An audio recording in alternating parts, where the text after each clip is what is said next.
अस्सलाम वालेकुम। क्या हाल है मिसबा? क्या हाल है समीत? खैरियत से हो? तबीयत ठीक है? वालेकुम अस्सलाम। जी अल्हम्दुलिल्लाह ठीक।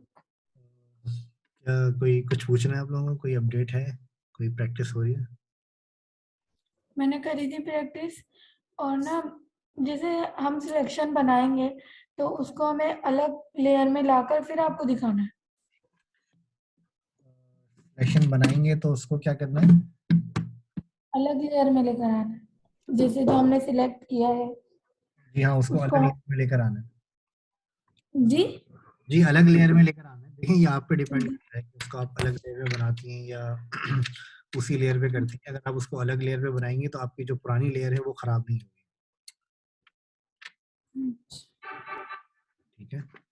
आप आज थोड़ा सा बता देंगे दोबारा से लेयर के बारे में जी मैं कि बता अलग लेयर पे उसको कैसे। मैं बता देता हूँ, बता देता ठीक। हूँ। समीद, आपको कुछ पूछना था मेरे ख्याल से। अवेश भाई, मुझे तो मसला हो रहा था थोड़ा बहुत, लेकिन मैंने आपके चक्कर में मैंने कहा वहां पे आके समझ लूंगा घर पे। अच्छा अच्छा। यार मैं कल, मुझे असल में टाइम नहीं मिला कल। तो पता है तबीयत सबकी खराब। क्योंकि मैंने क्योंकि मैं हाँ, मेरी भी तबीयत खराब है, फिर 2-3 दिन क्लास नहीं ली ना, तो सही। उस वजह से मसला हो रहा था। चलो ठीक है, मैं आज थोड़ा सा रिवाइज भी करवा देता हूँ। ठीक है, और थोड़ा सा लेयर्स का, तो आई थिंक ये हेल्प करेगा। ठीक है। और वो व्हाट्सएप वो भी खुल नहीं रहा था फोटोशॉप में। अच्छा चलो, आज अभी तुम एक काम करो, क्लास खत्म होने के बाद जो है ना, आ जाना। मैं तकरीबन आधे घंटे तक घर पे हूँ, फिर उसके बाद मैं निकल जाऊंगा। ठीक है? तो 12 बजे तक है ना? 10:30 हो रहे हैं ना? हाँ, 12 बजे तक आ जाना। ठीक है? चले ठीक है। मतलब पौने 12 या 11:30 बजे तक आ जाना। ठीक। ठीक है ठीक है। ओके। अच्छा। सबसे पहले तो मैं थोड़ा सा ये इंट्रोडक्शन दे दूं लेयर का। ठीक है? इसके अंदर फॉर एग्जांपल अगर हम कोई एक डॉक्यूमेंट बनाते हैं।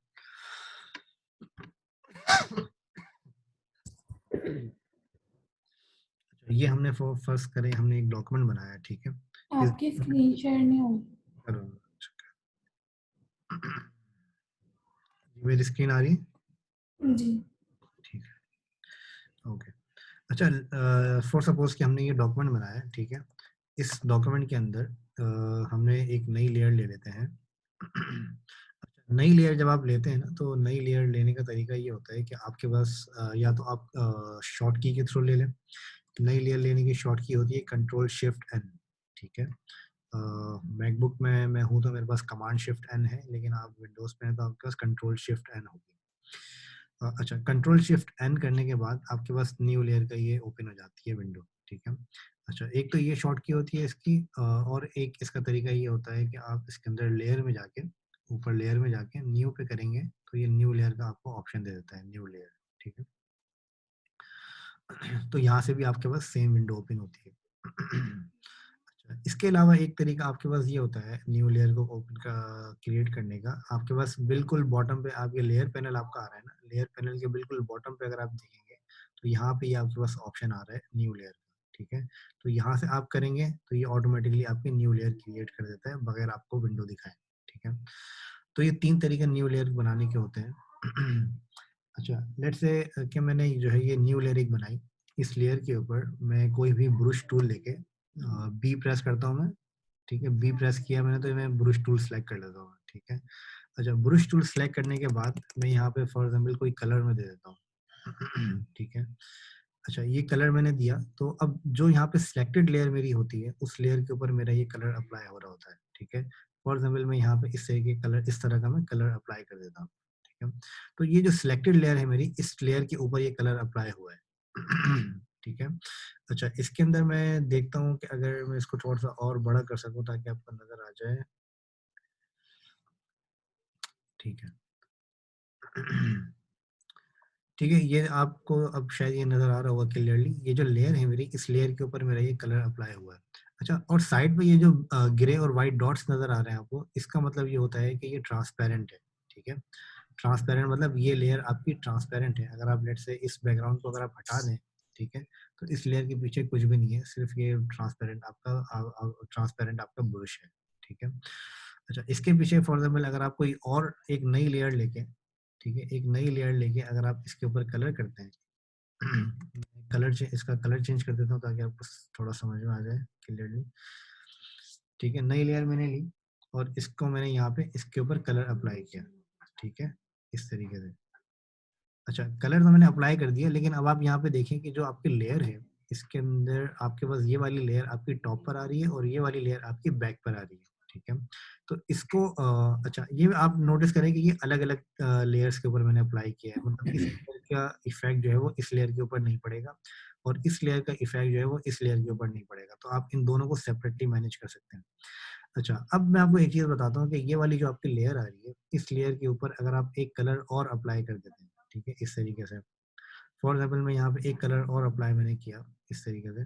ठीक है, अच्छा, अब इसके अंदर जो प्रॉब्लम है, अब प्रॉब्लम इसके अंदर ये है कि सेम लेयर के ऊपर आपने ये 2 कलर्स अप्लाई कर दिए। ठीक है, अच्छा, जिसकी वजह से क्या होगा, आपको क्या नुकसान क्या है आपका, कि आप अगर इस कलर को अगर आप एडिट करना चाहते हैं या अलग करना चाहते हैं, वो आप इसको नहीं कर सकते क्योंकि ये आपका सेम लेयर के ऊपर ये कलर आपने किया है। ठीक है, अगर मैं सेपरेट लेयर बना के उसके ऊपर अगर मैं अप्लाई करूँ, एक न्यू लेयर मैंने बनाई, बिल्कुल एंटी ट्रांसपेरेंट ट्रांसपेरेंट लेयर मैंने बनाई। ठीक है, इसके ऊपर अगर मैं आपको ये कलर अप्लाई करता हूँ, तो इसका मतलब ये है कि ये वाली जो लेयर है आपकी, अब तीनों के कलर आपके पास डिफरेंट है। ठीक है, और तीनों को आप डिफरेंटली मैनेज कर सकते हैं, तीनों लेयर्स को। ठीक है, लेकिन अगर आप सेम लेयर के ऊपर काम करेंगे तो उसका मतलब है कि आपको जो है वो उसी लेयर के ऊपर आप मल्टीपल चीज़ों को एडिट नहीं कर सकते। अच्छा, इसका मैं आपको एग्जांपल इस तरह से दे देता हूँ कि फॉर एग्जांपल मैं यहाँ पे एक ओपन करता हूँ, एक कोई इमेज में ओपन कर लेता हूँ। ठीक है, pixels.com से ये वेबसाइट मैंने खोली, pixels.com। यहाँ से मैं कोई भी इमेज में यहाँ से ले लेता हूँ। फॉर एग्जांपल मैं यहाँ से ले लेता हूँ सी साइड।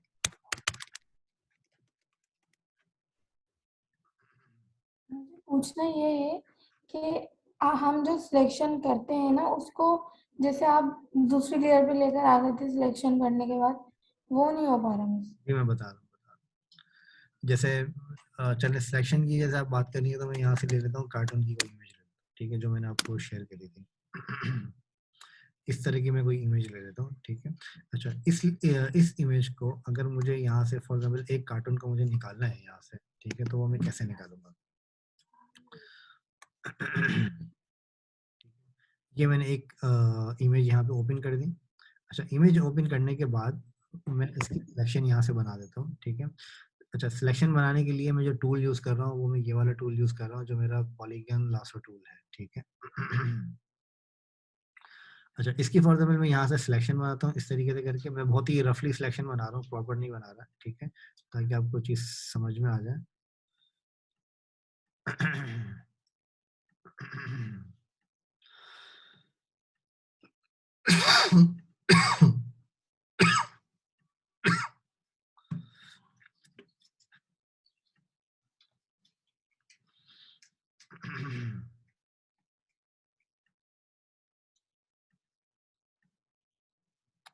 अच्छा, इस तरह की मैं इसके अंदर सिलेक्शन बना रहा हूँ। अच्छा, ये सिलेक्शन बनाने के बाद फर्ज करें मुझे इतना ही पार्ट मुझे निकालना है इसका। ठीक है, ये पार्ट मैं किस तरह से निकालूंगा? अच्छा, ये पार्ट निकालने का तरीका मेरे पास सिंपली ये है कि मैं इसके अंदर सिंपली क्या करूँगा कि सबसे पहले तो मैं सिलेक्शन को जो है वो एंड कर दूंगा जहाँ से मैंने स्टार्ट करी थी। अच्छा, एंड करने के लिए आपको क्या करना होता है? एंड करने के लिए आपको सिंपली ये करना होता है कि जो आप पाथ बना रहे हैं वो पाथ आपको उसी जगह पे आप लेके चले जाएं जहाँ से आपने स्टार्ट किया था। ठीक है, तो स्टार्ट टू एंड जो आपका होता है वो आपका सेम होना चाहिए। ठीक है।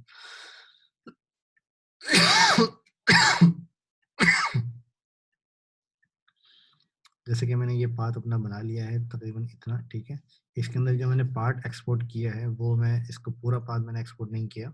इसको मैंने टाइम बचाने के लिए सिर्फ उतना पार्ट एक्सपोर्ट किया है जो आपको समझ में आए। ठीक है, अच्छा, यहाँ से हमने अपने पाथ को स्टार्ट किया था। आप देखेंगे कि आपको यहाँ पे सिलेक्शन नज़र आ रही है। अच्छा, यहाँ से हमने पाथ को स्टार्ट किया था अपना। ठीक है, और यहीं पे लाके जब मैं इसको करूँगा तो आप देख रहे हैं यहाँ पे एक छोटा सा सर्कल नज़र आ जाएगा आपको। ठीक है, या आप नोटिस करें यहाँ पे आपके पास छोटा सा सर्कल नजर आ जाएगा। अच्छा, यहाँ पे आप जब इसको क्लोज करेंगे तो इसका मतलब है कि ये सिलेक्शन आपकी इतनी सिलेक्शन आपने इसकी बना ली है। ठीक है, अच्छा, ये सिलेक्शन बनाने के बाद आपको इतनी सिलेक्शन की कॉपी निकालनी है। कॉपी निकालने के लिए आपके पास एक शॉर्ट की होती है, वो होती है आपकी कंट्रोल जे। ठीक है, कंट्रोल जे आप प्रेस करेंगे तो उस कंट्रोल जे को प्रेस करने का मतलब है कि वो उस लेयर की कॉपी निकाल देता है। ठीक है। अच्छा, अब मैंने पीछे वाली लेयर्स को मैंने हाइड कर दिया, तो अब आप देखेंगे जो मेरी ये वाली लेयर है, इसकी इसने मुझे अलग से कॉपी यहाँ पे प्रोवाइड करके दे दी जितनी मैंने सिलेक्शन करी थी। ठीक है। कुछ पूछना है इसमें आपको? नहीं, बस यही पूछना था। समझ में आ गई है? जी। ठीक है। और मैं ये बोली थी कि जो फोटोशॉप की शॉर्ट कीज वगैरह हैं, जैसे आपने फिग्मा की एक फाइल बनाकर सेंड की थी शॉर्ट कीज की, वो मैं वही आपको सेंड। वो मैं आपको आज शेयर कर दूंगा ठीक। इंशाल्लाह। ओके। और इसके अंदर और इसके अलावा लेयर के अलावा कुछ पूछना है आपको? सारी चीजें समझ में आ गई? जी, बाकी तो समझ आ गया था, बस यही समझ नहीं आया। ठीक है, ओके। अच्छा, फिर इसके बाद अच्छा, हमने जो अपने टूल्स कवर किए थे वो इसके अंदर हमने अब तकरीबन ये सारे टूल्स हमने जो है वो कवर कर लिए थे।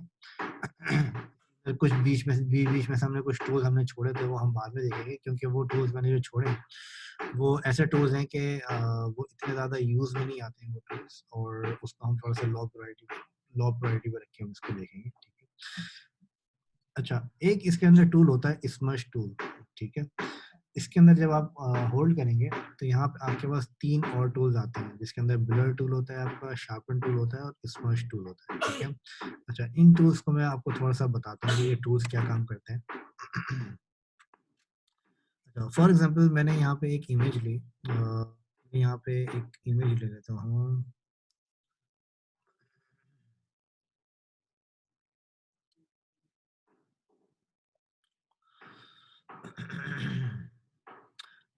जैसे फॉर एग्जांपल मैं यहाँ पे इस तरह की इमेज ले लेता हूँ। ठीक है।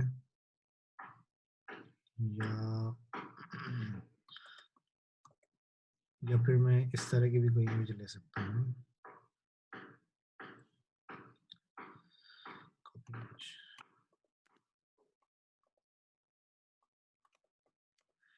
ठीक है, ये इमेज मैंने यहाँ पे अपने पास कॉपी पेस्ट करी फोटोशॉप पे। अच्छा, इस इमेज को कॉपी करने के बाद मैं यहाँ से एक टूल सेलेक्ट करता हूँ, स्मर्श टूल। ठीक है। अच्छा, चलिए सबसे पहले मैं आपको ब्लर टूल का बता देता हूँ। अच्छा, ब्लर टूल क्या करता है आपको, ये जैसे कि नाम से ये वाज़ेह है कि ब्लर टूल आपको क्या करता है कि ये आपका ब्लर करता है। अच्छा, फॉर एग्जांपल मैं यहाँ पे जो मेरे पास एरिया आ रहा है, इस एरिया के अंदर मुझे जो है वो सिर्फ ये जो 2 किड्स हैं, इन सिर्फ इन 2 किड्स को मुझे जो है वो फोकस रखना है, बाकी इन पीछे का पूरा मेरा जो एरिया है वो मुझे ब्लर करना है। ठीक है। तो उसको करने के लिए मेरे पास ये ब्लर टूल यहाँ पे मौजूद है। ये ब्लर टूल को मैं लेता हूँ, तो इस ब्लर टूल की मदद से मैं यहाँ पे इसको ब्लर कर सकता हूँ। ठीक है। तो जैसे अगर आप इसको यहाँ पे इस तरह से जैसे ब्रश को आप ड्रैग करके क्रिएट करते हैं, इसी तरीके से अगर आप इसको यहाँ पे करना शुरू करेंगे तो ये आपका ब्लर इफेक्ट यहाँ पे क्रिएट करना शुरू कर देता है। ठीक है। तो अभी अगर मैं इसकी अगर कॉपी ले लूँ और कॉपी लेने के बाद मैं आपको प्रॉपर तरीके से दिखाऊंगा तो आपको डिफरेंस नजर आएगा। अच्छा, ये मैंने एक लेयर की कॉपी ली है, इसी लेयर की मैंने एक कॉपी ले ली। कॉपी लेने के बाद मैं यहाँ पे इसको इस तरीके से मैं ब्लर करता हूँ। ठीक है। तो आप यहाँ पे देखेंगे कि जो मेरा एरिया है पीछे का, वो ये जो ब्लर टूल है ये उस एरिया को ब्लर कर देगा। अच्छा, ये ब्रश की तरह काम करता है, जैसे कि हम ब्रश के अंदर किसी भी कहीं पे भी हम कलर यूज कर देते हैं, तो इसी तरीके से जहाँ पर भी हम इसको इस तरह से मार्क करेंगे तो उस उतने एरिया को ये ब्लर करता है, उतने एरिया को ये ब्लर करता जाएगा। ठीक है। तो ये बिल्कुल ब्रश की तरह काम करता है, और इसकी सेटिंग्स आप यहाँ से कर सकते हैं कि जैसे फॉर एग्जाम्पल जो इसकी स्ट्रेंथ है, अभी इसकी स्ट्रेंथ जो है वो 50% है ब्लर की। इसको अगर मैं बढ़ा के 100% कर देता हूँ तो ये मेरा फास्ट ब्लर करेगा। ठीक है। तो थोड़ी सी इसकी डेंसिटी ये बढ़ा देता है ब्लर करने की, इस तरीके से।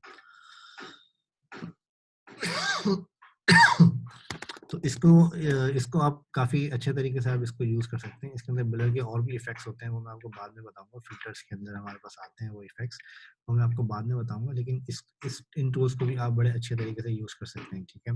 मैं भी आपको दिखाता हूँ जो हमारी ओरिजिनल लेयर थी और जो हमारी ये वाली जो लेयर है, इसके अंदर क्या डिफरेंस आया है। ठीक है, ब्लर करने के बाद। तो जैसे मैंने इसके अंदर थोड़ा सा ब्लर मैंने अप्लाई किया है इसके अंदर, तो ब्लर अप्लाई करने के बाद अब मैं अपनी आपको ओरिजिनल इमेज दिखाता हूँ कि ओरिजिनल इमेज मेरी जो है वो कैसी थी और ये वाली इमेज जो है वो मेरी किस तरह की नजर आएगी आपको।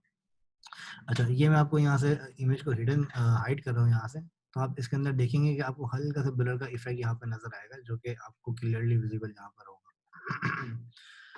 ठीक है, तो ये ब्लर का इफेक्ट हमारा इस तरीके से काम करता है कि आप किसी भी स्पेसिफिक चीज को अगर आप फोकस करना चाह रहे हैं, तो आप पीछे का बैकग्राउंड वगैरह को आप ब्लर कर सकते हैं इजीली। ठीक है, तो ब्लर का इफेक्ट हमारा इस तरीके से काम करता है। अच्छा, फिर इसके बाद हमारे पास एक टूल आता है फिर इसके बाद हमारे पास एक टूल आता है शार्पन का। शार्पन टूल आपका क्या काम करता है कि आपकी किसी भी इमेज को शार्प करने के लिए ये उसके अंदर शार्पन के कुछ छोटे-छोटे एजेस ये उसके अंदर ऐड करता है, ठीक है? तो ये इतना ज़्यादा टूल यूज़ में नहीं आता, क्योंकि ये इमेज की क्वालिटी भी खराब कर देता है, और ये काफ़ी मतलब इमेज को जो है वो ऐसा जो ओरिजिनल लुक है इमेज का उसको थोड़ा-सा ये इफेक्ट इफेक्ट कर देता है। तो इस वजह से इसका इतना ज़्यादा यूज़ नहीं होता है, लेकिन मैं फिर भी बता देता हूँ। आपको अगर आप यहाँ पे देखें, तो मैं इस लेयर की एक कॉपी ले लेता हूँ, ठीक है? तो कॉपी लेने के बाद आपको थोड़ा-सा डिफरेंस क्लियरली नज़र आ जाएगा। जब मैं इसकी कोई एक काम करता हूँ, एक हाई रेज़ोल्यूशन इमेज में यहाँ से ओपन कर देता हूँ, ताकि ये चीज़ और ज़्यादा क्लियर हो जाए।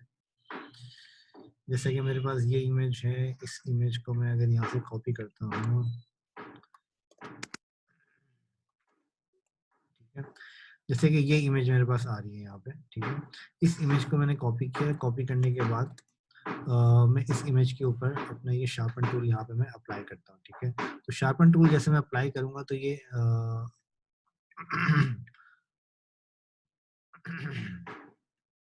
अच्छा, ये जो शार्पन टूल है, ये थोड़ा-सा लाइटिंग में ज़्यादा काम करता है, तो मतलब ये लाइटिंग ऐड करता है। आपका जो ब्लैकिश एरिया जो है, उसके अंदर आप अगर पुराने दौर के जो इफ़ेक्ट्स वगैरह होते हैं, उनको अगर आप नोटिस करें, तो उसके अंदर जो है वो जो आपके लाइटिंग इफ़ेक्ट्स होते हैं, उनको ये काफ़ी ज़्यादा शार्प कर देता है, ठीक है?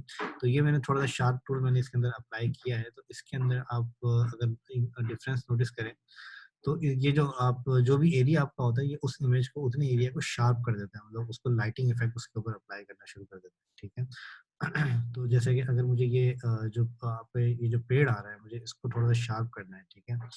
ये जो आपका वास लगा हुआ है, इसको शार्प करने के लिए मैंने सिंपली यहाँ पे वास के ऊपर थोड़ा-सा शार्पन इफेक्ट अप्लाई किया है, तो आप देखेंगे ये जो मेरा जो लाइटिंग इफेक्ट है, वो मेरा थोड़ा-सा शार्प हो जाता है इससे।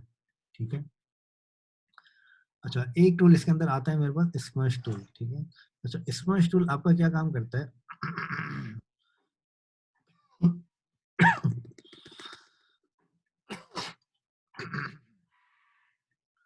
अच्छा, स्मश टूल आपका क्या काम करता है? स्मश टूल आपका जो है वो इमेज को, जैसे अगर आपको कोई फैलाना होती है चीज़ों को, तो उसको ये स्मज करता है, उसको ये फैलाता है ये, ठीक है? तो फैलाने का मतलब ये होता है कि फॉर एग्ज़ाम्पल ये टूल आपका काफ़ी ज़्यादा यूज़ में आता है। कि फॉर एग्ज़ाम्पल आपके पास कोई इस तरह का एरिया है, जो कि आपको जिसमें से आपको कोई एजेस खत्म करने हैं, या आपके पास कोई इस तरह का फेज है जिसके अंदर से आपको जो है वो उसके जो डॉट्स हैं वो आपको खत्म करने हैं, ठीक है? तो मैं आपको बताता हूँ कि वो किस तरह से आप फोटोशॉप के थ्रू कर सकते हैं स्मश टूल को यूज करते हुए। तो स्मश टूल आपका काफी ज्यादा उस केस के अंदर यूज में आ सकता है। जैसे कि फॉर एग्जाम्पल मैं यहाँ पे कोई ले लेता हूँ, फेज में यहाँ पे कोई फाइंड करता हूँ, ठीक है? और यहाँ पे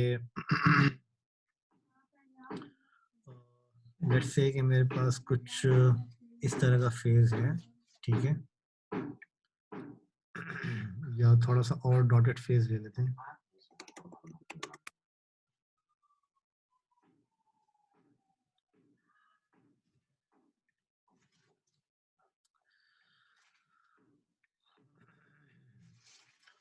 तो फॉर सपोज कि आपके पास इस तरह का कोई फेज है, ठीक है?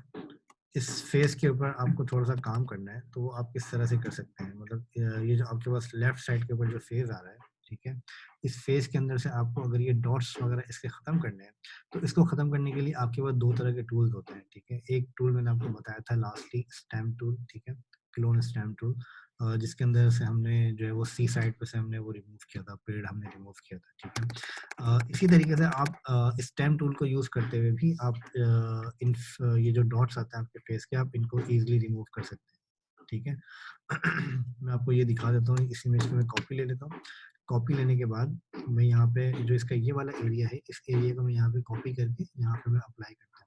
तो आप ये देखेंगे कि ईज़िली जो है मैं इन फेस के जो ये जो फेस के कलर्स हैं उनको मैं एक जगह से कॉपी करके दूसरी जगह पे मैं इजीली मैं पेस्ट कर सकता हूँ, ठीक है।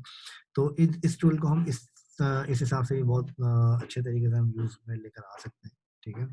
अच्छा, फिर इसके बाद जब आप यहाँ पे इसको देखते हैं तो हमारे पास यहाँ पे एक टूल होता है हमारा स्मर्श टूल, उसको भी हम इस केस के अंदर यूज कर सकते हैं। अच्छा, स्मर्श टूल का जो थोड़ा सा जो यूसेज है वो थोड़ा सा डिफरेंट है। अच्छा, आप यहाँ पे देखेंगे मैंने इसका हल्का सा मैंने इफेक्ट मैंने इसका जो है वो खत्म किया है। तो आप ये देखिए कि इसका फेस का जो हमने डॉट्स हैं वो हमने रिमूव किए हैं बिल्कुल हल्के से। बहुत ज़्यादा फिनिशिंग के साथ हमने नहीं किया, मैंने सिर्फ आपको जस्ट दिखाने के लिए कि हम इसके अंदर इस तरह से अपने जो क्लोन स्टैम्प टूल है उसको हम यूज़ कर सकते हैं। लेकिन अगर आप इसको स्मश टूल के थ्रू अगर आप इसको यूज़ करें, ठीक है? तो स्मश टूल को के थ्रू यूज़ करने का मतलब होता है कि आप इसको मज़ीद मतलब फैलाते हैं।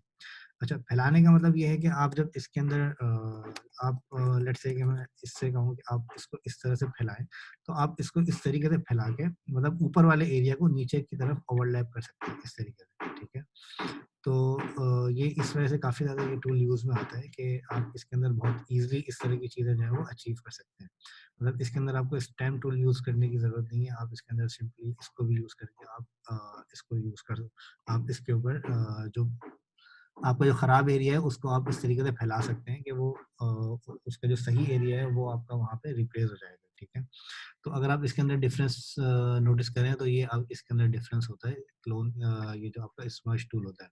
तो स्मर्श टूल जो आपका होता है वो आपका एक चीज़ को मतलब फैलाने के काम आता है।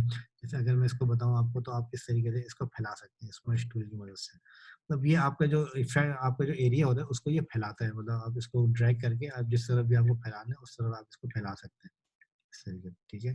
तो बस हमने सिंपली ये किया है कि जो हमारे पास जो छोटे एरियाज़ होते हैं, जो हमारे पास सही एरियाज़ हैं, उनको हम जो उसके खराब एरियाज़ हैं, उसकी तरफ हम उसको फैला देते हैं। ठीक है, तो ये स्मर्श टूल का मैंने आपको बताया है। फिर इसके बाद अच्छा, इसके अंदर कोई क्वेश्चन है आपको इन तीनों टूल्स के हवाले से? नहीं। ठीक है। अच्छा, उसके बाद मैं आपको बताता हूँ ये डॉश टूल के बारे में, ठीक है?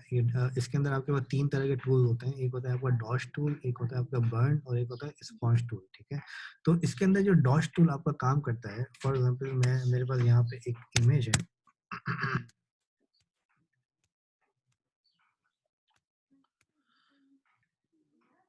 ये इमेज है मेरे पास यहाँ पे, ठीक है?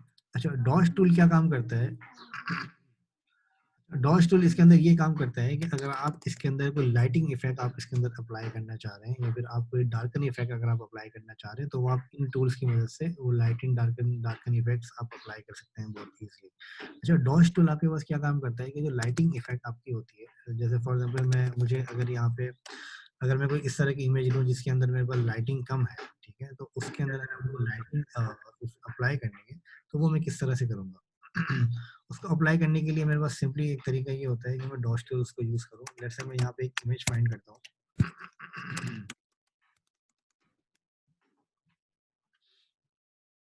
शिफ्ट हमेशा हम यूज़ करते हैं।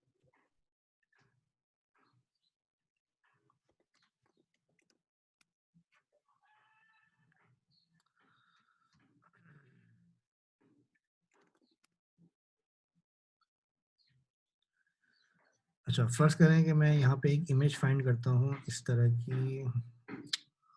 इस इमेज को ले लेते हैं या इस इमेज को, ठीक है? इस इमेज को मैं ले लेता हूँ, ठीक है? ये मेरे पास एक इमेज है, वैसे काफ़ी बोर्ड इमेज है ये, तो कोई सही तरीके की इमेज हम देख लेते हैं। ये इमेज हम ले लेते हैं, ठीक है?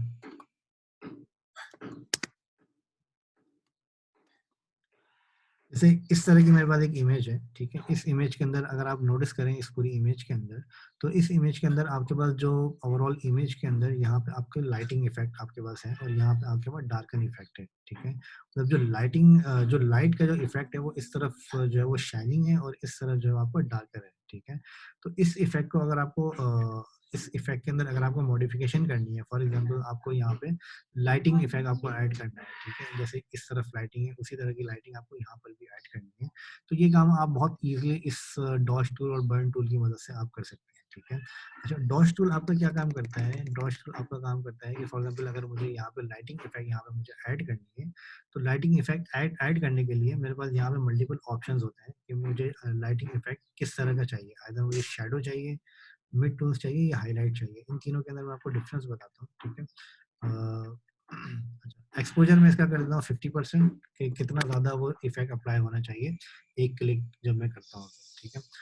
मैंने फिलहाल यहाँ पे किया हुआ है शैडो, ठीक है। शैडो में ये क्या काम करता है कि सिंपली इसके शैडो बढ़ाता है। आप अगर यहाँ मैं इसकी कॉपी ले लेता हूँ ताकि डिफरेंस पता चले, ठीक है। अच्छा, मैं क्या करता हूँ, मैं यहाँ पे एक शैडो ले लेता हूँ। इस शैडो के ऊपर मैं यहाँ पे इस तरीके से अप्लाई करता हूँ, तो आप देखेंगे कि यहाँ पे जो लाइटिंग इफेक्ट है वो ये शैडो की तरह ये अप्लाई कर रहा है, ठीक है। लेकिन शैडो के अंदर ये क्या करता है, ये वाइटनेस ऐड करता है। जैसे अगर आप यहाँ पे नोटिस करें तो ये लाइटिंग ऐड नहीं कर रहा, यहाँ पे ये वाइटनेस ऐड कर रहा है, ठीक है। आप देखें यहाँ पे, क्योंकि लाइटिंग का जो इफेक्ट होता है ना, वो आपका जो होता है थोड़ा सा ग्लो टाइप का इफेक्ट होता है। वाइटनेस होती है उसके अंदर भी, लेकिन वो थोड़ी सी डिफरेंट होती है, मतलब वो उसके अंदर वो ग्लो करती है लाइट। अच्छा, इसके अंदर अगर आप देखें तो ये आपको लाइटिंग इफेक्ट अप्लाई कर रहा है, लेकिन ये आपको लाइटिंग इफेक्ट अप्लाई नहीं कर रहा है, लेकिन ये वाइटनेस ऐड कर रहा है, क्योंकि हमने जो यहाँ से टाइप चूज की हुई है वो हमारी शेडो है, ठीक है। अगर मैं यहाँ से टाइप जो है अपनी चेंज करता हूँ और इसको हाईलाइट में चूज कर लेता हूँ, ठीक है। तो हाईलाइट चूज करने के लिए हाईलाइट चूज करने के फॉर एग्जाम्पल मैं यहाँ से मिड टोन्स चूज कर लेता हूँ, क्योंकि वन बाय वन हम इसको देखते हैं। तो शेडो हमने देखा जिसके अंदर ये वाइटनेस ऐड कर रहा है। मिड टोन्स हम देखते हैं कि मिड टोन्स के अंदर ये क्या काम करता है। मिड टोन्स के अंदर ये आपकी लाइटिंग ऐड करता है, ये वाइटनेस ऐड नहीं करता, ये आपकी लाइटिंग ऐड करता है। मतलब जो आपकी टोन है, जो आपका ये पूरा जो आपकी कलर थीम है, उस कलर थीम के हिसाब से ये लाइटिंग ऐड करेगा उसके अंदर, ठीक है। तो ये उसके अंदर मजीद टोन उसके अंदर ऐड करेगा, जो भी आपका ये इफेक्ट होगा। इसको अगर आप डिफरेंस देखें तो आपको डिफरेंस क्लियरली नजर आ जाएगा कि इस तरह से इसके अंदर हम काम कर सकते हैं। अच्छा, ये मैंने आपको मिड टोन का मैंने बताया। अब इसके बाद अगर मैं आपको बताऊं जो आपका हाईलाइट्स का जो इफेक्ट है, तो जो हाईलाइट और मिड टोन थोड़ा सा सिमिलर होता है, इसके अंदर बहुत ज़्यादा डिफरेंस नहीं होता। हाईलाइट के अंदर ये करता है कि जो आपका जो बैक का जो एरिया होता है, फॉर एग्जाम्पल आपका ये जो ब्लू कलर है, तो ये ब्लू कलर को थोड़ा और ज़्यादा शार्प करता है, ब्लू ब्लू को, ठीक है। अगर आप इसको ग्रीन पे अप्लाई करेंगे तो ये ग्रीन को थोड़ा सा और ज़्यादा शार्प करेगा, उसको और ज़्यादा लाइटिंग की तरफ लेकर आएगा। लेकिन जो इसके अंदर जो सबसे बेहतर काम करता है आपका इफेक्ट, वो आपका हाईलाइट वाला इफेक्ट सबसे सॉरी वो आपका मिड टोन वाला इफेक्ट बहुत अच्छे तरीके से काम करता है। कि अगर आपको कोई लाइटिंग वगैरह अगर आपको ऐड करनी है, तो वो आप इजीली मिड टोन्स के थ्रू बहुत इजीली कर सकते हैं इस तरीके से, ठीक है।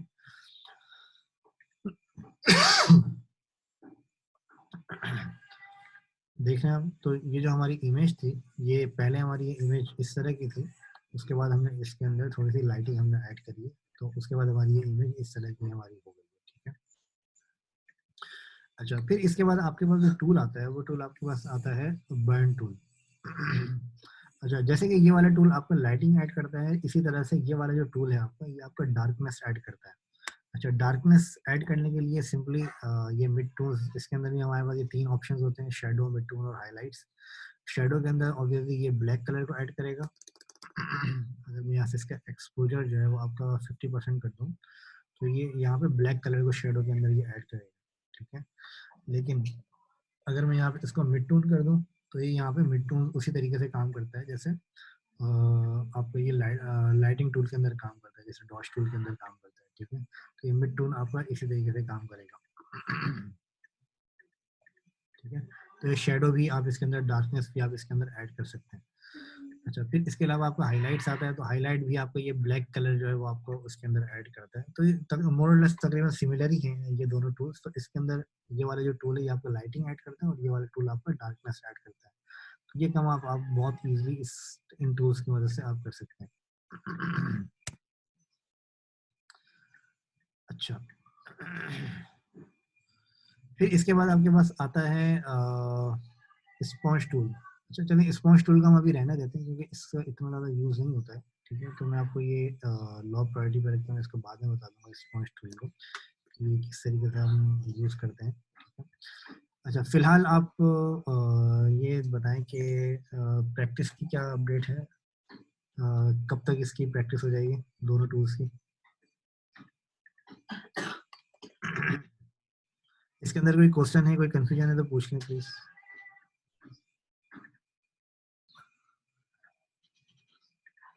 माउस से यूज होएगा ना बस ये, जी माउस से यूज होएगी ना जो लाइटनेस और ये डार्कनेस। आपको जैसे आप ब्रश पे क्लिक क्रिएट करते हैं ना, जैसे आप ब्रश क्रिएट करते हैं, हम्म, ब्रश क्रिएट करते वक्त आप इसको क्लिक करते हैं, ठीक है, तो क्लिक करके आप इसको इस तरह से ड्रैग करते हैं, तो इसी तरीके से आप जी कर सकते हैं, या तो आप सिंगल क्लिक करेंगे तो वो एक दफा आपकी लाइटनेस ऐड कर देगा, ठीक।